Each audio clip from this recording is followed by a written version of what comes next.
সীমান্তে আর কোনো ছাড় নয়। অনেক নাটক হয়েছে, অনেক কূটচালও দেখা গেছে, কিন্তু এবার সেই নাটকের চূড়ান্ত জবাব দিচ্ছে বর্ডার গার্ড বাংলাদেশ।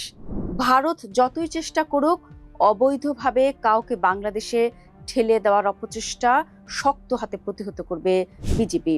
সীমান্তে রতন্দ্র প্রহরীরা আরও একবার সে বার্তাই দিল। দর্শক, পশ্চিমবঙ্গের রাজ্য নির্বাচনকে সামনে রেখে এবং নির্বাচন পরবর্তী রাজনৈতিক বাস্তবতায় বাংলাদেশ সীমান্ত ঘিরে নতুন নাটক নিয়ে হাজির হয়েছে মোদী সরকার। এমন অভিযোগ উঠছে বিভিন্ন মহলে। সেই নাটকের অন্যতম অধ্যায় পুশিন। দেশের বিভিন্ন সীমান্তে বাংলাদেশি পরিচয়ে মানুষ ঠেলে দেওয়ার চেষ্টা করছে ভারতীয় সীমান্তরক্ষী বাহিনী বিএসএফ। তবে বিজেপির কঠোর অবস্থানের কারণে সেই পরিকল্পনা বারবার ব্যর্থ হচ্ছে। এবার যশোরের বেনাপোল সীমান্ত দিয়ে একদল নারী, পুরুষ ও শিশুকে বাংলাদেশে প্রবেশ করানোর চেষ্টা করে বিএসএফ।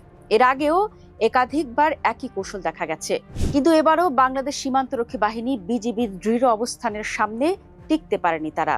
বিএসএফ এর পুশিন প্রচেষ্টা ব্যর্থ হওয়ায় বর্তমানে ৮ থেকে ১০ জনের এই দলটি ভারত বাংলাদেশ সীমান্তের শূন্য রেখা বা জিরো লাইনে অবস্থান করছে।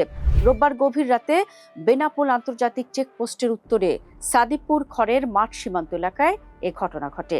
সোমবার দুপুর ৩টা পর্যন্ত নারী, শিশু, পুরুষদের দুই দেশের মাঝামাঝি জিরো লাইনে অবস্থান করতে দেখা গেছে। ঘটনার সত্যতা নিশ্চিত করেছে যশোর ৪৯ বিজিবি ব্যাটালিয়ন। বিজিবি সূত্র জানায়, ভারতের উত্তর ২৪ পরগনা জেলার জয়ন্তীপুর সীমান্ত এলাকা থেকে কাঁটা তারের গেট খুলে কয়েকজন নারী, পুরুষ ও শিশুকে বাংলাদেশে ঠেলে দেওয়ার চেষ্টা করে বিএসএফ। তাদের বেনাপোল সীমান্তের সাদিপুর এলাকার ১৯/S/৬ নম্বর সীমান্ত পিলারের কাছে জড়ো করা হয়। তবে বিষয়টি টের পেয়ে আগে থেকে সতর্ক অবস্থানে থাকা বিজেপির টহল দল দ্রুত ঘটনাস্থলে পৌঁছে বিএসএফ এর পুশিন অপতৎপরতা প্রতিহত করে। বর্তমানে ওই ব্যক্তিরা খোলা আকাশের নিচে অবস্থান করছেন। বাংলাদেশে ঢুকতে পারেননি, আবার ভারতীয় কর্তৃপক্ষ তাদের নিজ ভূখণ্ডে ফিরিয়ে নেয়নি। প্রশ্ন উঠছে, এমন ঘটনা কেন ঘটছে? ভারত কেন বারবার এই পদ্ধতি অবলম্বন করছে? আন্তর্জাতিক আইন এ বিষয়ে কি বলে? বিশ্লেষকরা বলছেন, কোনো ব্যক্তির নাগরিকত্ব যাচাই ছাড়া তাকে জোরপূর্বক অন্য দেশে পাঠানো আন্তর্জাতিক রীতি ও মানবাধিকার নীতির পরিপন্থী।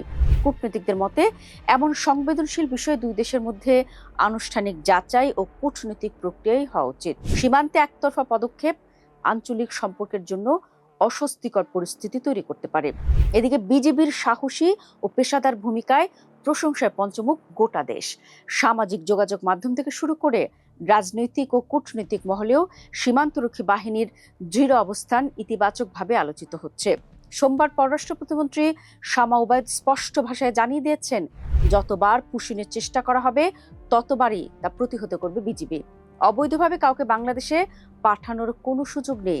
বাংলাদেশের ভূখণ্ড, সার্বভৌমত্ব ও সীমান্ত নিরাপত্তার প্রশ্নে সরকার এবং বিজিবি কোনো ধরনের আপোষ করবে না।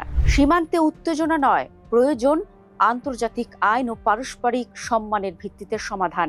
তবে বাংলাদেশের অবস্থান এখন স্পষ্ট, পুশিন নয়, নিয়মতান্ত্রিক প্রক্রিয়ায় হতে হবে শেষ কথা।